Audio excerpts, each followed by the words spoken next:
오늘의 주요 뉴스입니다. 한의사도 현대 의료기기인 뇌파괴를 진료에 사용할 수 있다고 대법원이 최종 판단을 내렸습니다. 1심과 2심에서 판결이 엇갈리면서 무려 10년 넘게 끌어온 법정 다툼이 원고인 한의사의 승리로 끝났습니다. 도움이 필요한 노인이 요양시설에 들어가지 않고 살던 집에서도 충분한 돌봄 서비스를 받을 수 있도록 지원이 확대됩니다. 또 그동안 치매 환자 가족에게만 적용됐던 가족 휴가제도 지원 대상이 넓혀질 예정입니다. 코로나19 유행 이후 시범 사업으로 진행되고 있는 비대면 진료에서 대리 처방 등 약 처방 오남용 사례가 포착됐습니다. 현행 지침을 위반한 사례가 확인된 것만 77건인데 시범 사업안 자체가 감시 시스템 없이 시행됐기 때문이라는 지적도 나옵니다. 지난주 태풍 카눈이 휩쓸고 간 뒤 남해안은 육지에서 밀려온 쓰레기로 몸살을 앓고 있습니다. 해당 지자체들이 쓰레기 수거 작업에 진땀을 빼고 있지만 여전히 많은 쓰레기가 있어서 어민들의 조업도 지장을 받고 있습니다. 태풍의 길목인 제주 남쪽 먼바다에서 무인 수중 로봇을 활용한 기상 관측이 시작됐습니다. 기상청은 무인 로봇을 통해 해양 압력과 수온, 염분을 측정하고 태풍 예측 정확도를 높이는 체계를 만들겠다는 계획입니다.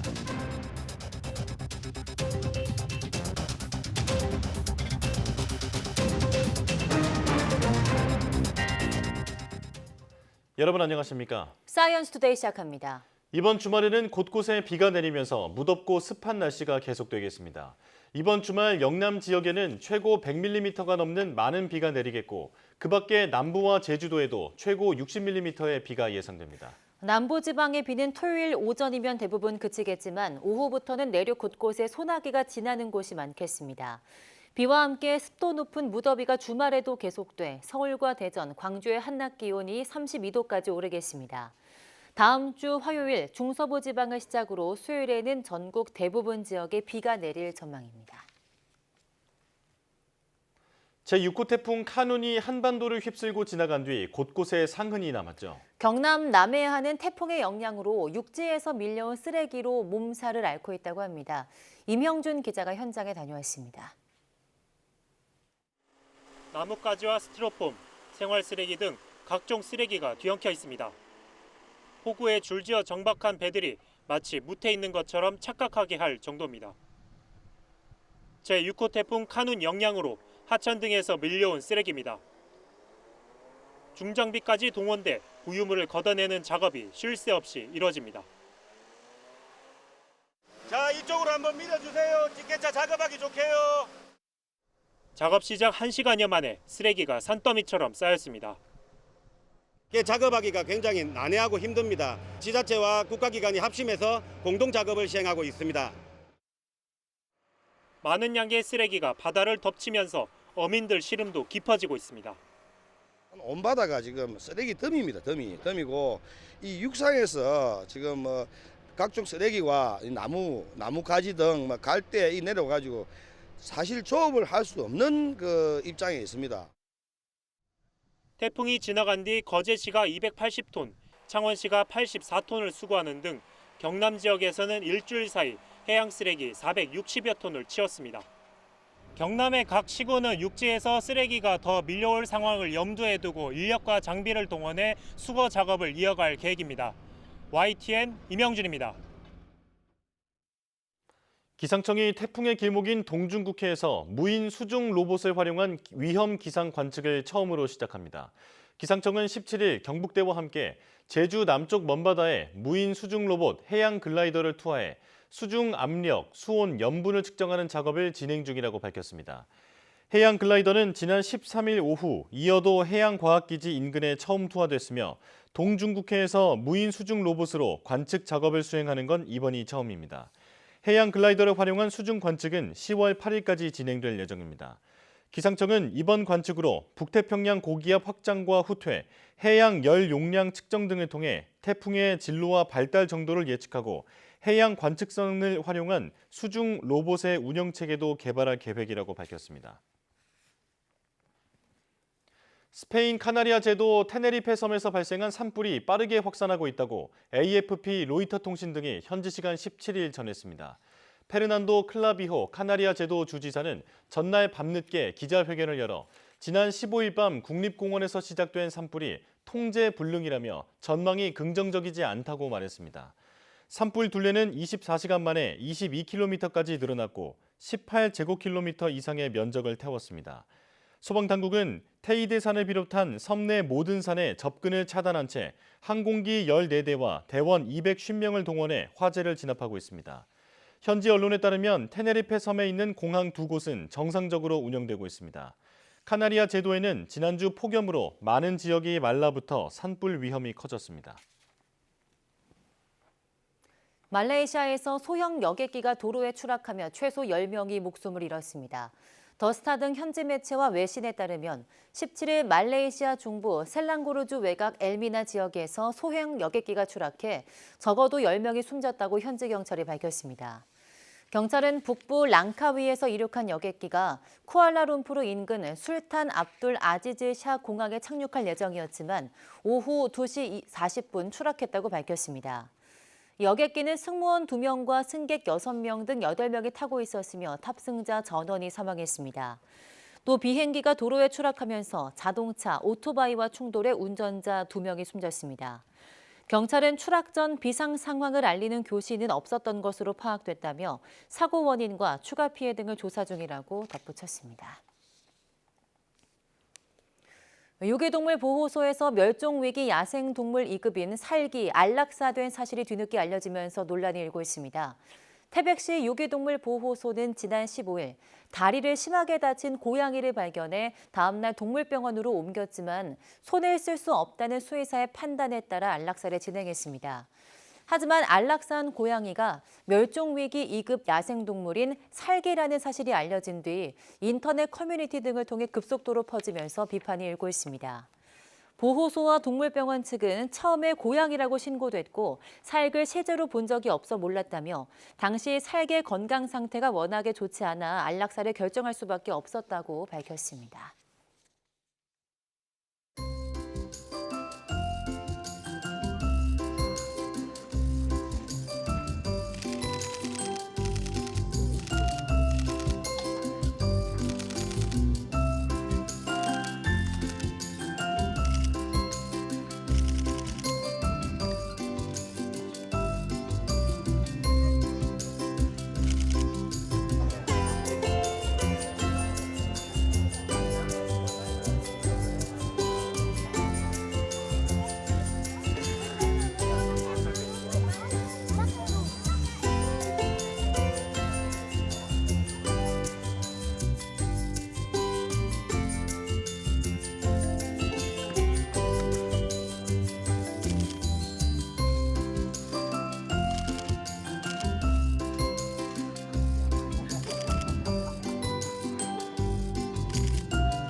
한의사도 현대 의료기기인 뇌파괴를 사용해 파킨슨병이나 치매 진단을 할 수 있다는 대법원의 최종 판단이 나왔습니다.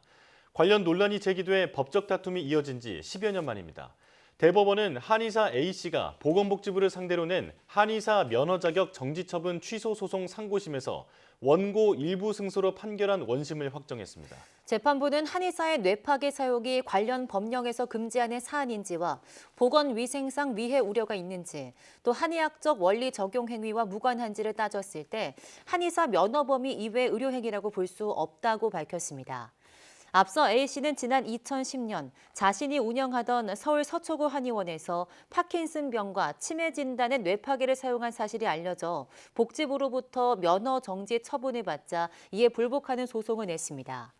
이에 1심은 뇌파괴가 한방 의료에 포함된다고 보기 어렵다며 복지부의 손에 들어주었지만 2심은 인체 위험성이 크지 않다는 점을 들어 처분이 부당하다며 1심 판단을 뒤집었습니다. 대법원이 한의사의 뇌파괴 진료가 적법하다고 판결한 것에 대해 의료계는 엇갈린 반응을 보였습니다. 대한한의사협회는 현대 진단기기는 한의학의 과학화와 현대화에 필요한 도구라며 보다 효과적인 치료를 위해 이번 판결은 정의롭고 당연한 결과라고 밝혔습니다. 그러면서 이번 판결을 바탕으로 한의사 의료기기 사용에 대한 규제를 없애고 활성화할 수 있는 대책을 마련해달라고 정부에 촉구했습니다. 반면 대한의사협회는 한의사들의 뇌파괴 사용은 국민 건강과 직결되는 큰 위협이며 보건의료에 심각한 위해를 줄 수 있는 무면허 의료행위라고 반발했습니다. 의협은 한의사들의 면허박 의료행위에 대해서 법적 대응을 포함해 모든 수단과 방법을 동원할 것이라고 강조했습니다. 코로나19 문제가 심각할 때 일시 허용된 뒤 현재 시범 사업 중인 비대면 진료의 약 처방이 관리 사각지대 아래 오남용되는 경우가 적지 않습니다. 먼저 남성이 여성 호르몬제를 손쉽게 대리 처방받는 등의 황당한 사례부터 보도해드립니다. 이준혁 기자입니다. 코로나19 유행으로 필요성이 대두된 뒤 법제화 전 시범 운영 석 달째로 접어든 비대면 진료. 복지부 지침을 보면 오진과 부작용, 오남용을 막기 위해 특별한 경우가 아니면 동일병원 재진 환자만 가능합니다. 약 배송도 마찬가지 몸이 불편하거나 섬, 벽지에 사는 환자에게만 허용됩니다. 실제 비대면 진료 온라인 플랫폼에선 어떻게 운영되고 있을까? 초진인 환자가 탈모 치료를 위해 비대면 진료를 신청했습니다. 처음 진료받는 거라 비대면 자체가 지침 위반인데다 재진이어도 화상 진료가 원칙이지만 어찌된 일인지 곧장 전화가 옵니다. 예, 맞습니다. 예. 한 3개월 처방이 좀 될까요? 3개월까지는 아니고요. 제가 1개월만 필요해서요. 1개월이요? 예. 예, 1개월 처방해 드릴게요. 필요하다는 약을 그대로 처방해 주는데 걸린 시간은 단 34초. 초진인지 아닌지, 예상되는 부작용은 무엇인지 아무런 소통도 하지 않았는데 지침 위반입니다. 퀵서비스로 전달된 약 배송 과정 역시 규정은 무용지물이었습니다. 다이어트 약, 여드름약, 사후피임약, 탈모약 이런 것들을 원하는 대로 처방하고 또 배달도 지금 하고 있기 때문에 비급여 약의 불법의 온상이 되고 있습니다. 갱년기 여성을 위한 여성 호르몬제나 응급피임약을 남성이 처방받은 경우도 있었습니다. 간 비대증 등 부작용이 심한 에이즈 예방약처럼 세심한 진료가 필요한 약도 제한 없이 처방됐습니다. 고삐 풀린 잘못된 비대면 진료 시범 사업으로 국민의 건강과 안전이 심각하게 위협받고 있습니다. 정부의 적극적인 대책 마련이 시급합니다. 약 배송과 관련해선 사실과 다른 홍보 문구도 문제입니다. 대부분 비대면 진료 플랫폼은 마치 시범 사업 도중에는 약 배송을 누구나 받을 수 있는 것처럼 보이는 공지를 버젓이 내걸고 있습니다. 물론 플랫폼 업계는 이러한 지침 위반이 자신들 탓은 아니라고 해명합니다. 시범 사업안 자체가 초진 여부를 확인하거나 부적절한 처방을 감시할 시스템이 없는 채로 시행됐기 때문이란 겁니다. 시범 사업이 시작된 지난 6월부터 한 달 보름 동안 서울시 약사회에서 파악한 지침 위반 사례만 77건에 달합니다. YTN 이준엽입니다. 최근 정신질환자가 강력범죄를 저지르는 사건이 잇따르며 정신질환자 자체를 두려워하는 풍토가 확산하고 있습니다. 그러나 정신질환자의 사회 연착륙과 자립을 돕는 제도는 거의 없다시피 한데요. 이런 상황에서 정신질환자를 배척하면 오히려 이들을 고립시키고 위험한 상황에 빠지도록 한다는 지적이 나오고 있습니다. 강민경 기자입니다. 분당 서현역 흉기난동 피의자인 최원종은 3년 전 조현성 인격 장애를 진단받았습니다. 제 집 주변에 조직 스토킹 스토커들이 많이 있다고 생각했거든요. 이튿날 대전에서 교사에게 흉기를 휘두른 A씨 역시 조현병 환자였습니다. 두 명의 공통점은 치료를 중단했고 사회에서 고립돼 병세가 악화한 끝에 범행을 저질렀다는 겁니다. 환자의 치료와 사회 복귀를 도울 제도적 뒷받침은 부족한데 정신질환자 범죄가 잇따르며 대중의 두려움만 커지는 현실을 상징적으로 보여줍니다. 2021년 보건복지부에 등록된 정신장애인은 10만여 명. 같은 기간 의료기관에서 치료받은 중증 정신질환 환자는 50만 명 정도입니다. 정부가 나서 지속적으로 관리해야 할 정신질환자가 더 있을 것으로 추정되는 이유입니다. 그런데도 정신질환자가 일상생활에서 일시적으로 위기감을 느낄 때 들러 휴식할 수 있는 위기지원센터는 전국에 3곳뿐이고 그마저도 서울에 몰려 있습니다. 안정적인 회복 단계에 접어든 정신질환자에게 사회복귀훈련 프로그램을 제공하는 정신재활시설도 지난 6월 기준 349곳으로 5년 전인 2018년보다 고작 1곳 늘었습니다. 또 절반 이상은 수도권에 있는 데다 전국 기초지자체의 46%에는 시설 자체가 아예 없습니다. 정신질환자가 퇴원하고 나면 사실상 치료 절벽에 홀로 내몰려 재발하기 쉬운 환경에 던져지는 셈입니다. 설상가상으로 정치권은 학교 근처에는 정신재활시설 설치를 막자는 법안을 발의한 뒤 홍보하고 있습니다. 그러나 전문가들은 이렇게 정신질환자를 꺼리고 피하는 풍토가 오히려 치료 거부를 종용해 더 위험한 상황을 낳는다고 지적합니다. 일상생활을 살아가는데 좀 지원을 해주는 이런 도움체계가 있어야 되는데 그런 도움체계가 전혀 없다 보니까 집에만 있게 되고 집에 있다 보니까 가족들하고 문제가 생기고 그러니까 이분들이 이제 집 밖에 나가게 되고 그러니까 이분들이 지역에서 정신증으로 이제 돌아다니시는 거죠. 병원에서 치료받고 전문시설에서 관리하는 정신질환자들은 전혀 위험하지 않다는 게 전문가들의 공통된 의견입니다. 정신질환자를 악마화하고 처벌 수위를 높이는 쉬운 길을 택할 게 아니라 음지의 정신질환자를 지역사회 양지로 끌어내서 나을 수 있게 돕는 근본적인 해결책을 고민해야 할 때입니다. YTN 강민경입니다. 고령화 시대에 돌봄이 필요한 노인들도 점점 많아지고 있는데요. 정부가 돌봄이 필요한 노인들에게 요양시설에 들어가지 않더라도 살던 집에서 충분한 돌봄 서비스를 받을 수 있도록 하기로 했습니다. 치매가 있는 장기 요양 수급자를 돌보는 가족에게 제공돼온 가족 휴가제 지원 대상도 크게 넓히기로 했습니다. 기정훈 기자가 보도합니다. 지난해 말 기준 우리나라 노인 장기 요양보험 수급자는 약 102만 명. 혼자 일상생활에 어려운 노인을 돌보기 위한 사회보험으로 2027년엔 수급자가 145만 명까지 늘 것으로 전망됩니다. 돌봄을 어디서 받느냐에 따라 요양시설에 입소하는 시설급여와 집에서 돌봄받는 재가급여로 구분하는데 정부가 재가급여의 상한액을 크게 올리기로 했습니다.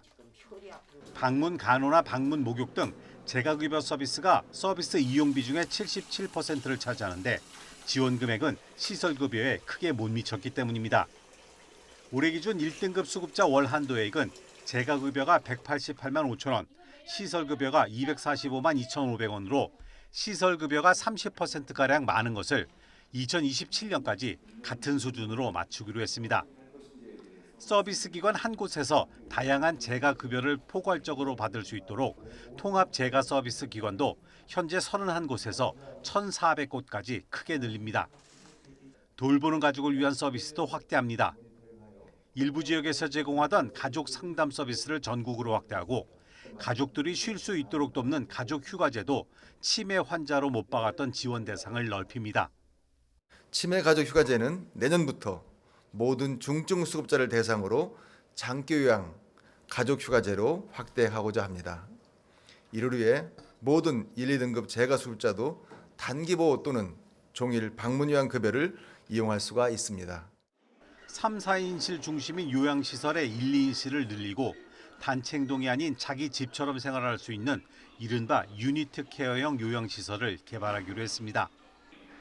또 현재 건물과 토지를 소유한 경우에만 설치할 수 있는 노인 요양시설을 시설이 부족한 도심 지역에서는 민간 임차 설치도 허용하는 것을 검토하기로 했습니다. 요양보호사 1명이 돌보는 수급자 수도 현재 2.3명에서 내후년까지 2.1명으로 줄이고 요양보호사 승급제를 도입해 요양 서비스의 품질도 높인다는 계획입니다. YTN 기정훈입니다. 중국의 부동산 위기가 금융시장으로 번진 가운데 큰손 투자자들까지 집단 항의 시위에 나섰습니다. 중국 당국은 제2의 리먼 사태는 없다며 이른바 질서 있는 파산을 자신하고 있습니다. 베이징 강정규 특파원이 현장 취재했습니다. 중국의 부동산 투자회사 중릉국제신탁 본사에 수십 명이 몰려들었습니다. 이 회사에 목돈을 맡겼다가 이자는커녕 원금마저 떼일 처지에 몰린 투자자들입니다.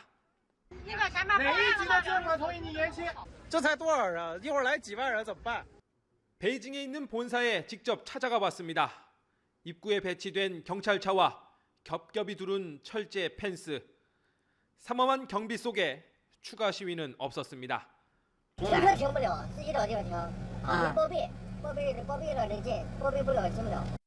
이 업체가 만기 지급을 미룬 상품 규모는 3,500억 위안, 우리 돈으로 64조 원에 달합니다. 컨트리 가든 사태로 촉발된 중국 부동산 위기의 도미노가 금융시장으로 확대되는 모양새입니다. 겉으로 드러난 건 빙산의 일각에 불과합니다. 물밑엔 중룽신탁의 대주주이자 180조 원 넘는 자산을 굴리는 중주그룹의 자금난이 도사리고 있습니다. 한간엔 부실 규모가 무려 640조 원, 돈을 물린 큰손들이 700만 명에 달한다는 말까지 나돕니다. 중주그룹이 내부 회의에서 유동성 위기를 인정하고 부채 정리에 들어갔다는 외신 보도도 나왔습니다. 그런데도 중국 당국은 이른바 질서 있는 파산을 자신하고 있습니다. 这些问题是阶段性，随着市场调整机制逐步发挥作用，房企的风险有望逐步得到化解。 2008년 글로벌 금융위기로 번진 리먼 사태와 달리 순차적 조정을 거쳐 충격을 줄이겠다는 뜻인데 부동산 거품 붕괴 자체나 자금 증발까진 막을 수 없다는 한계를 지닙니다. 베이징에서 YTN 강정규입니다. 채무 불이행 상태로 중국 부동산업계 위기의 진앙인 중국 부동산 개발업체 헝다가 현지 시간 17일 미국 뉴욕 맨해튼 법원에 파산 보호 신청을 했습니다. 이번 신청은 파산보호법 15조에 따른 것으로 이는 다른 국가에서 구조조정을 진행하는 동안 미국 내 자산을 보호하기 위해 진행되는 국제적인 지급 불능 상태를 다루는 파산 절차입니다. 헝다는 계열사인 텐허 홀딩스도 함께 파산 보호를 신청했습니다.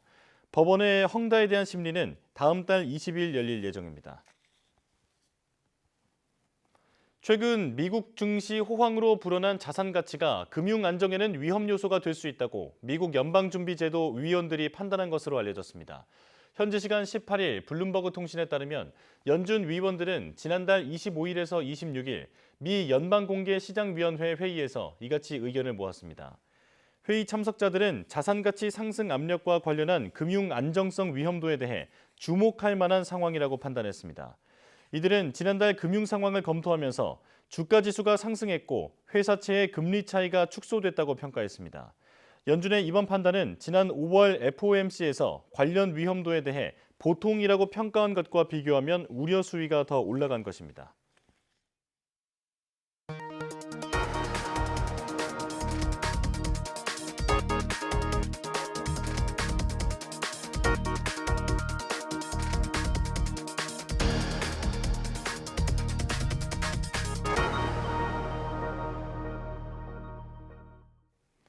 부동산 사무소가 위법 행위를 저질렀다는 민원을 제기했더니 담당 지자체가 해당 사무소에 신고자가 누군지 알려줬다는 제보가 YTN에 들어왔습니다. 네, 보복 우려의 신고를 꺼리게 될 수 있는 만큼 공공기관이 적극적으로 신고자 보호에 나서야 한다는 지적이 나오고 있습니다. 김태원 기자입니다.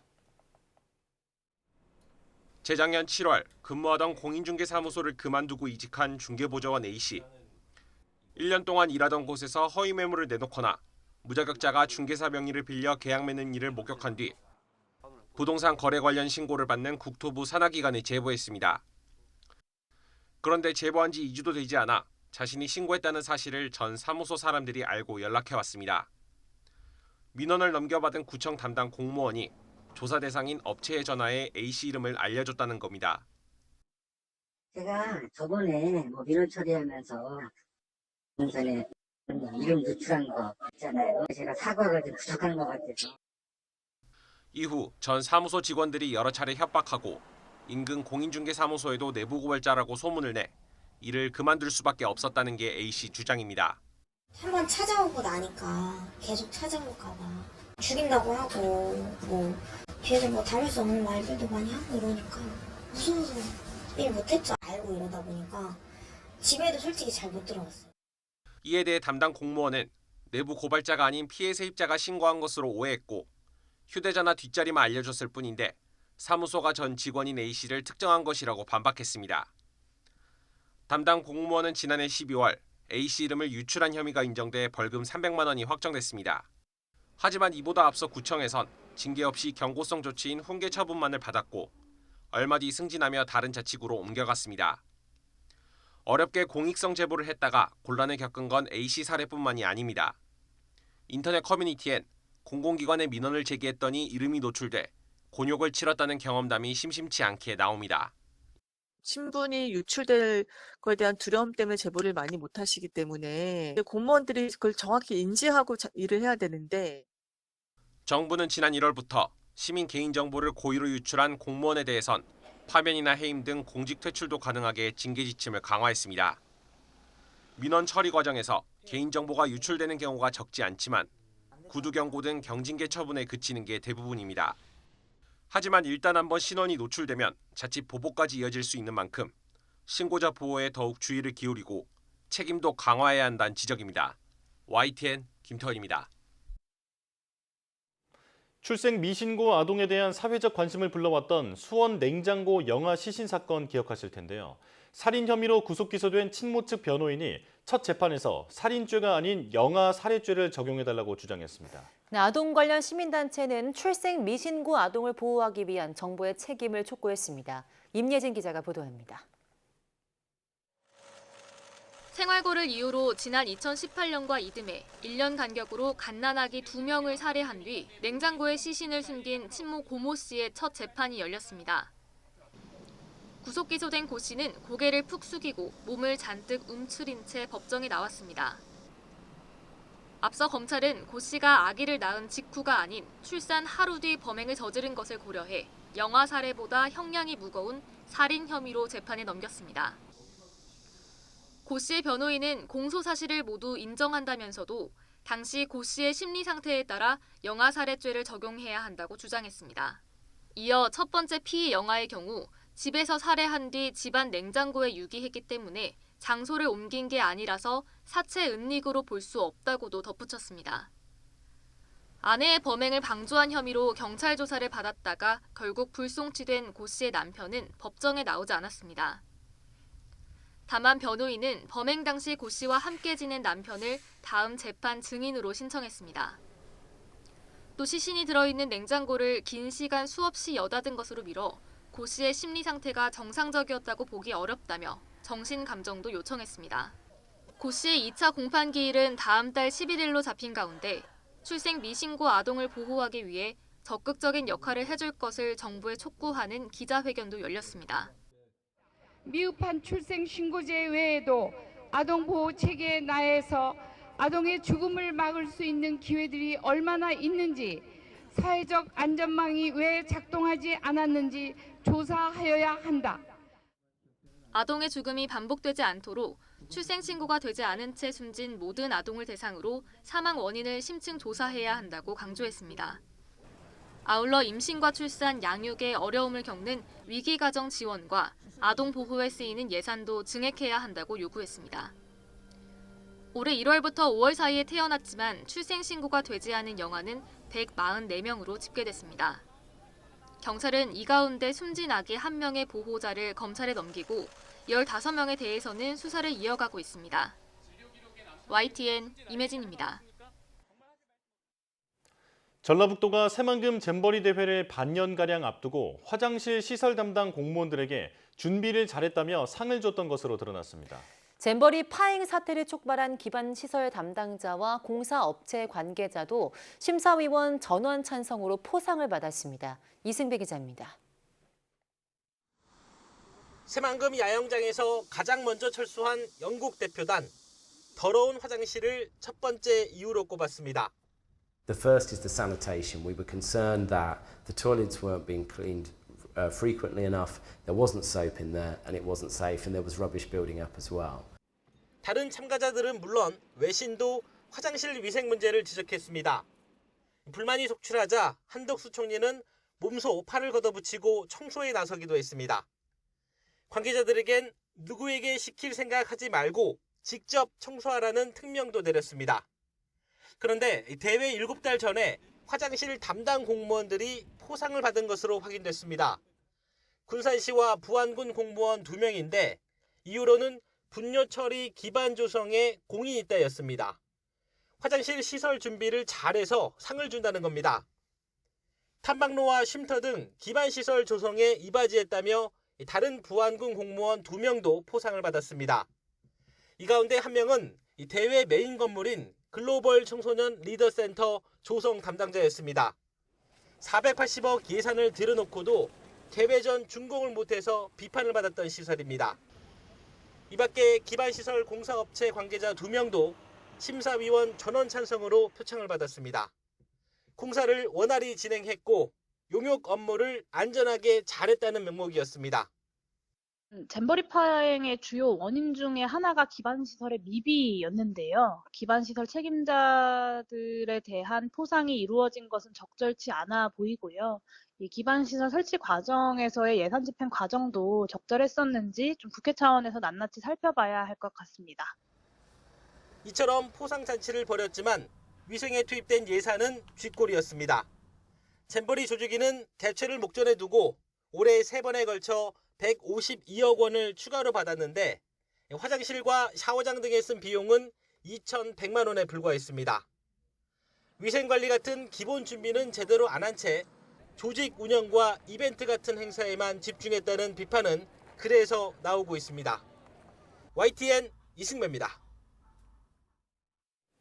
출판업계는 정부가 나서 책문화를 살려야 한다며 출판 지원에 대한 예산 삭감 계획을 중단하라고 촉구했습니다.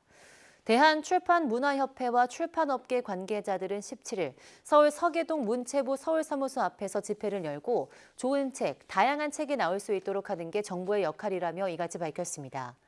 그러면서 출판의 생존을 위협하는 도서 불법 복제는 주무부처인 문체부의 제한적 정책과 안일한 대응 때문이라며 법적 대책 마련 등 불법 유통을 뿌리 뽑는 데에도 적극적으로 나서달라고 말했습니다.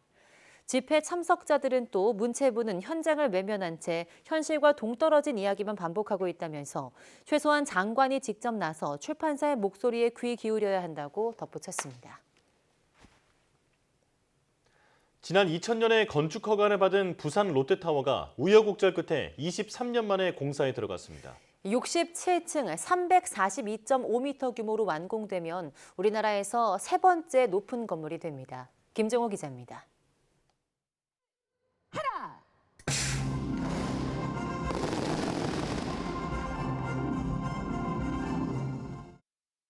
옛 부산시청 터와 공유 수면을 메운 땅에 67층 342.5m 규모 부산 롯데타워 공사가 시작됐습니다.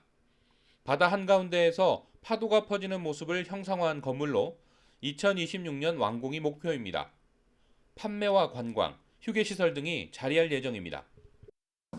국내에서 세 번째 높은 타워로 국내외 관광객 및 부산 시민의 다양한 니즈를 충족시키고 여가 및 관광 활동을 촉진할 수 있는 전망대 등 초고층 어트랙션을 잘 갖춰진 롯데 측은 이 땅에 초고층 건물과 백화점, 쇼핑몰 등을 짓겠다며 지난 2000년 건축 허가를 받았습니다.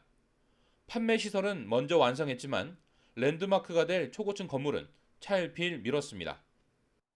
전체 건물이 완성되지 않았기 때문에 롯데 측은 지난 2009년부터 임시 사용 승인을 얻어 15년째 판매 시설을 운영하고 있습니다. 건축 허가 당시 107층 428m 규모 건물로 계획했다가 지난 2019년에는 56층 300m 규모 공중 수목원으로 계획을 축소하기도 했습니다. 사업이 미뤄지자 부산시는 지난해 임시 사용 승인 기간을 연장하지 않겠다며 압박에 들어갔고 실제 백화점과 쇼핑몰 등 영업이 중단되기도 했습니다. 우여곡절 끝에 새로운 계획이 서고 허가 23년 만에 첫 삽을 뜨게 됐습니다. 부산시는 부산의 역사성과 상징성, 미래 지향성을 모두 담은 새로운 상징물이 될 수 있도록 지원을 아끼지 않겠다고 밝혔습니다. 이곳 자체가 부산의 명소일 뿐만이 아니라 대한민국을 찾는 모든 사람들이 한번 올 수 있는 그런 명소로 건축되리라고 생각을 합니다. 시와 롯데 측은 부산이 2030 세계박람회를 유치하면 부산 롯데타워가 박람회장에 있는 북항 일대를 상징하는 건물이 될 거로 기대하고 있습니다. YTN 김종호입니다. 산림청이 숲길을 걸으며 자연을 탐방하는 청소년 국가숲길 산림 생태 탐방 프로그램을 진행합니다. 토요일까지 진행되는 이번 행사에서는 중고등학생 40여 명이 2개 팀으로 나뉘어서 백두대간 트레일 구간 등 지정된 국가숲길 약 10km를 각각 탐방하게 됩니다. 국가숲길은 산림청이 조성한 숲길 중 생태, 역사, 문화적 가치가 높아 세계적으로 운영, 관리가 필요한 숲길을 지정해 고시한 숲길로 현재 백두대간 트레일, 대관령 숲길, 지리산 둘레길, DMZ 펀치볼 둘레길 등 8곳이 있습니다. 산림청은 국토 녹화 50주년을 맞아 우리나라 짊어질 청소년들이 숲길을 직접 체험하며 생태계 특성과 역사, 문화적 가치를 이해하는 시간을 갖길 바란다고 말했습니다.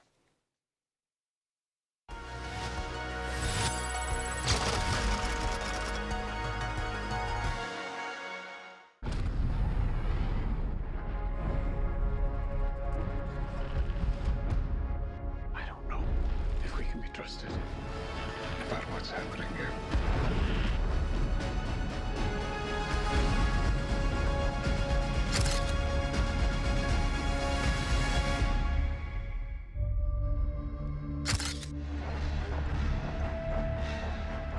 히틀러의 야욕이 두려웠던 일부 과학자들은 독일보다 먼저 핵무기를 개발해야 한다고 루즈벨트 대통령에게 편지를 보냈다. 이 편지를 계기로 미국에서 비밀리에 핵무기 개발이 진행됐다. 오펜하이머는 당대 최고의 과학자들을 이끌고 원자폭탄 개발에 매진했다. 3년여의 노력 끝에 폭탄 가제트로 인류 최초의 핵실험을 진행했다. 태양보다 더 강한 빛이 쏟아지며 거대한 버섯구름이 솟아올랐다. 실험은 성공했다. 핵폭발 실험 성공으로 리틀보이와 팻맨이 탄생했다. 미국은 전쟁을 끝내기 위해 원자폭탄 투하를 결정했다. A short time ago, an American airplane dropped one bomb on Hiroshima and destroyed its usefulness to the enemy.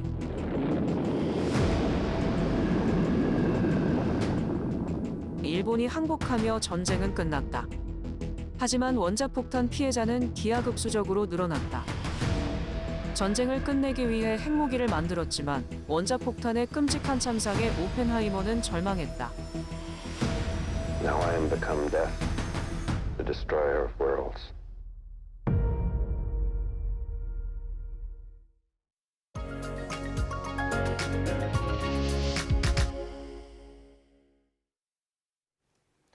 화가 안견과 몽유도원도라는 그림 제목 한 번쯤은 들어보셨을 텐데요. 조선 초기에 활동했던 화가 안견의 몽유도원도는 당시 화단에서 큰 화제가 된 작품이죠. 오늘 사이언스 인 아트에서 자세히 이야기 나눠보겠습니다. 박소경 아트 디렉터와 함께합니다. 어서 오세요. 안녕하세요. 네, 안녕하십니까. 자, 오늘 알아볼 화가 안견이 조선 초기 여러 왕대에 걸쳐서 작품 활동을 했다고요? 네, 맞습니다. 오늘 이야기를 나눌 인물은 바로 안견인데요. 안견은 세종 때 무척 활발하게 활동하고 또 이후 문종과 단종을 지나서 세조 때까지도 화원으로 쭉 활동했습니다. 네. 특히 시문과 그림에 관심이 많았던 안평대군을 섬기면서 가깝게 교류하기도 했는데요. 이 안견이 안평대군의 꿈 이야기를 담은 몽유도원도를 그리면서 당시 조선의 화단에서 크게 화제가 되기도 했습니다. 네, 안견이 또 미술 교과서도 나오고 드라마도 자주 본 것 같은데요. 안견에 대해 소개를 좀 해주시죠. 네, 안견은 조선 초기 세종부터 세조 때까지 활동했는데 이 시대 때 안견의 화풍을 뒤따르던 화가들이 굉장히 많았다고 합니다. 네, 그만큼 재능이 뛰어났고 또 조선의 화단에 큰 영향을 끼쳤는데요. 산수화를 유독 잘 그렸고 그 외에도 초상화와 더불어서 매화, 난초, 국화, 대나무 이 4가지 식물을 일컫는 매난국죽을 그리는 사군자에도 뛰어났습니다. 근데 안견의 이런 화풍은 널리 퍼져서 일본까지도 전해졌는데요. 일본의 수묵화 발전에도 영향을 끼쳤습니다. 이 안견의 생애에 대해서 많이 알려지지는 않았는데요. 도화원에서 높은 직책까지 올랐던 것으로 보아서 재능이 인정받았던 것으로 보이고요. 이 세종의 총애도 알 수가 있습니다. 이 조선 왕조실록에 의하면 안견은 궁중 의전 절차 등을 기록하는 대소가 의장도라는 기록화를 그리기도 했고요. 또 특히 대표작으로는 몽유도원도를 그리면서 조선 화단을 사로잡아서 후에 신사임당 등이 안견의 화풍을 따랐습니다. 아, 그렇군요. 자, 그런데 안견이 세종시대 때 크게 활약했다고 말씀을 해주셨는데 이 세종시대 때는 회화를 그냥 그림으로만 본 게 아니라면서요? 네, 맞습니다. 우리가 조선시대의 회화를 살펴보려면 이 당시의 시대적 상황이나 또 누가 통치를 했는가 등을 참고해서 보는 게 좋은데요. 왜냐하면 당시 화원이 속해 있던 도화원이라는 곳이 이 나라를 위해서 그림을 그리는 기관이었기 때문에 궁중의 대소사를 기록하는 것뿐만 아니라 정치적인 목적의 그림을 그리는 경우도 있었습니다. 네, 때문에 당시의 배경을 함께 보는 게 좋습니다. 이 안견이 가장 활발하게 활약했던 세종 때에는 회화 자체를 정치와 연결해서 보는 관점이 있었는데요. 이를 위해서 세종은 화원의 수를 2배 정도 늘리는 등 이 도화원을 더 활성화시키기도 했습니다. 이 세종은 백성의 일상을 그림으로 기록을 하기도 하고 또 백성들이 선왕의 얼굴을 볼 일이 드물기 때문에 자신의 모습을 그림으로 남기라고 하기도 하거든요. 네, 그러면서 특히 안견이라는 인물과 그가 가진 재능을 중요하게 생각해서 사품이라는 높은 관직을 주기도 했습니다. 네. 그런데 이 안견이 또 안평대군과 각별했다고 알고 있는데요. 안평대군은 어떤 인물일까요? 네, 안평대군은 세종대왕의 셋째 아들이었고 둘째 형인 수양대군에 의해서 희생을 당한 것으로 알려진 인물이죠. 시문, 그림, 그리고 가야금 등 예술적인 재능이 뛰어났고요. 학문에도 굉장히 뛰어났는데 이 당대 명필로 꼽힐 정도로 글씨도 유려하게 잘 썼다고 합니다. 네. 이 안평대군은 집현 전에 학자들과도 어울리면서 토론을 하곤 했는데요. 이 세종은 안평대군의 이런 모습을 높이 사서 게을리하지 말라는 뜻을 지닌 비해당이라는 호를 내려주기도 합니다. 네, 이에 감격한 안평대군은 안견에게 기념으로 자신의 초상을 그리게 하기도 하거든요. 네, 이처럼 학문에 관심이 많은 세종을 닮아서 서로 시를 나누기도 하고 깊게 교류했습니다. 예. 자, 안평대군과 안견이 서로 좋은 영향을 주고받는 그런 친구 같은 사이였다면서요? 네, 안평대군은 지금으로 치면 아트 컬렉터였던 당대 최고의 후원자였거든요. 이 조선 전기 예술을 아낌없이 후원했던 인물이기도 했는데요. 네. 이 중국화를 중심으로 많은 작품을 소장하고 있었는데 그중에 안견의 산수화도 30여 점 정도 가지고 있었다고 합니다. 네. 이 안견 또한 안평대군이 가지고 있던 중국화들을 보고 이런저런 화풍들을 익히기도 했다고 알려졌는데요. 이 안평대군은 안견을 후원하고 또 안견은 이런 안평대군으로부터 좋은 영향을 받아서 많은 명작들을 그려내기도 한 겁니다. 네. 그리고 안견하면 이 안평대군의 꿈 이야기를 그린 몽유도원도를 빼놓을 수 없을 것 같은데요. 안평대군이 직접 쓴 몽유도원도 발문도 있다고요? 네, 이 안견이 안평대군의 꿈 이야기를 듣고 그렸다는 몽유도원도가 바로 안견의 굉장한 수작으로 손꼽히죠. 이 그림 한 점으로 당대 조선 화원들의 존경과 시샘을 동시에 받았다고 알려졌는데요. 복사꽃이 만개한 무릉도원에서 문신이었던 박팽년과 함께 여가 시간을 보내는 내용이 담겨진 작품입니다. 네, 여기에서 무릉도원은 복숭아꽃이 흐드러지는 환상적인 장소를 의미하는데요. 이 중국의 천재 시인이었던 도연명이 쓴 도화원기에 나오는 배경이기도 합니다. 이 당시 혼란했던 사회에서 이 무릉도원은 동양 사상에서 가장 이상적인 공간의 대명사가 됐는데요. 이 몽유도원도 그림이 완성된 후에 안평대군이 쓴 몽유도원도 발문에는 이런 내용이 있습니다.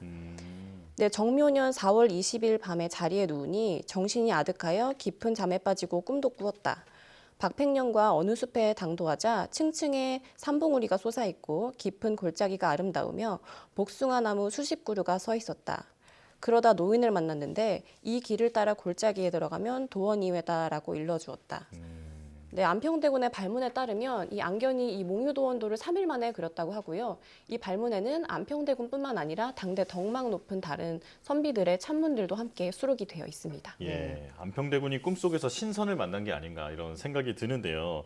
그런데 이 몽유도원도는 다른 그림과 달리 어떤 특별하게 보는 방법도 있다면서요? 네, 사실 작품을 자유롭게 보는 것도 좋지만 작가가 의도한 대로 한번 따라가 보는 것도 좋은 방법이거든요. 네. 이 몽유도원도는 일반적인 두루마리 형식의 그림과는 달리 왼쪽부터 시작해서 오른쪽으로 도원이 펼쳐지는 구성인데요. 네. 비단의 수묵담체로 그려진 작품입니다. 이 작품을 보시면 화면의 좌측이 현실 세계고 우측으로 갈수록 꿈속의 이상적인 세계를 뜻하는데요. 네. 이 안견은 이 현실과 이상을 시각적으로도 서로 다르게 묘사를 했습니다. 이 왼쪽은 평평하고 1차원적으로 묘사가 됐는데 오른쪽과 함께 비교를 해보시면 이 왼쪽의 묘사가 확실히 좀 단조롭게 표현이 돼 있고요. 이 반대로 오른쪽의 이상세계로 갈수록 산의 굴곡이나 형태가 좀 더 복잡해지고 얼기설기 율동감이 있게 그려졌거든요. 이 현실에서는 볼 수 없는 왜곡된 표현이 이 오른쪽의 특징입니다. 또 왼쪽의 산은 정면에서 바라본 모습이라면 오른쪽의 이상세계는 위에서 내려다보는 부관법의 관점으로 그려졌기 때문에 이런 점을 참고해서 보시면 좋을 것 같습니다. 네. 이 몽유도원도를 실제로 보고 싶은데 어디서 볼 수 있을까요? 네, 아쉽게도 몽유도원도는 현재 국내에는 없고요. 지금 일본의 덴리 대학 부속 덴리 도서관에 보관이 되어 있습니다. 대신 국내에서도 이 몽유도원도의 모사본을 전시하고 있는 곳이 있는데요. 부암동의 무계원이라는 곳에서 볼 수가 있습니다. 이 무계원의 부지는 안평대군이 꿈속에서 보았던 공간과 흡사하다고 전해지는 무계정사터인데요. 이 소실되었던 무계정사지를 2014년에 복원하면서 전통문화 공간으로 만든 곳이 바로 무계원입니다. 이곳의 안견에 이 몽유도원도 모사본이 상설 전시가 되고 있고요. 이 발문에 찬문을 남겼던 신숙주와 정인지, 또 박연, 박팽년 등의 인물들도 소개가 되어 있습니다. 이 전통이 깃들어 있는 고즈넉한 장소에서 몽유도원도와 치서화에 대한 내용을 함께 볼 수 있는 곳이니까요. 한 번쯤 방문해 보시길 추천드립니다. 네. 원본이 국내에 있지 않다는 게 무척 아쉽지만 그래도 알려주신 무계원에 가서 아쉬움을 달래봐야겠습니다. 박수경 아트 디렉터와 함께했습니다. 고맙습니다.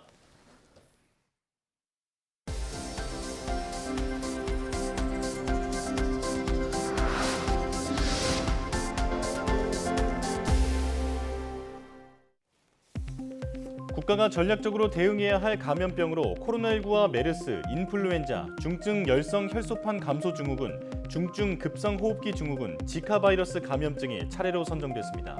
한국생명공학연구원 국가전임상시험지원센터는 89개 감염병을 대상으로 국내 발생 현황과 R&D 투자 현황 등을 반영해 이같이 선정했다고 밝혔습니다.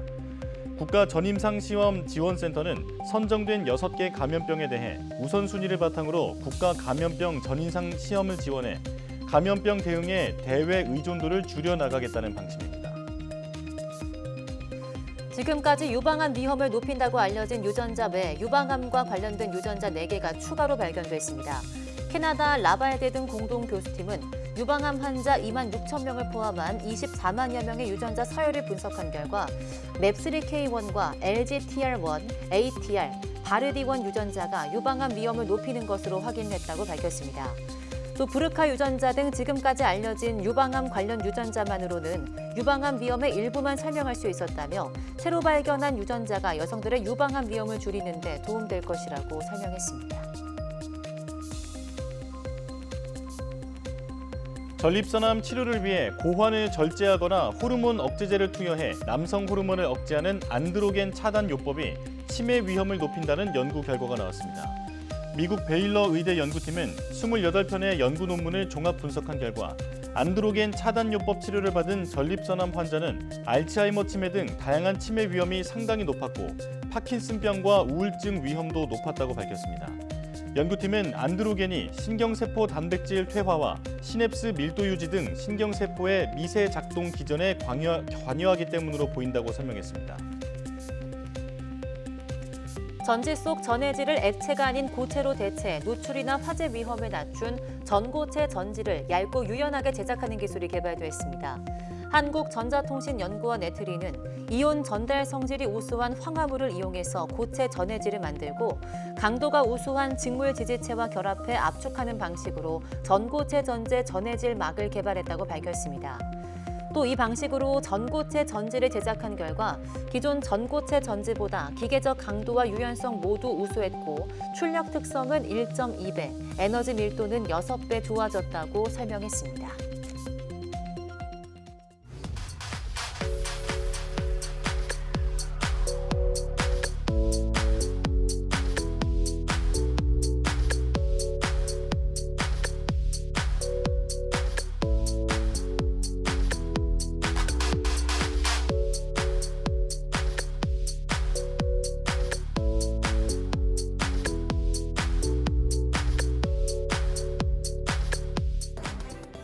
앞서 보신 것처럼 법제화를 앞두고 석 달째 시범 운영 중인 비대면 진료에 허점이 드러나고 있습니다.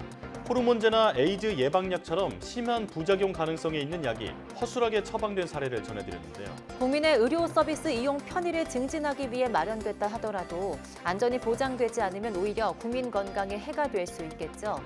원래 취지를 살릴 수 있게 더욱 꼼꼼한 지침과 감시 대책이 필요해 보입니다. 네, 뉴스 마칩니다. 시청해주신 여러분 고맙습니다.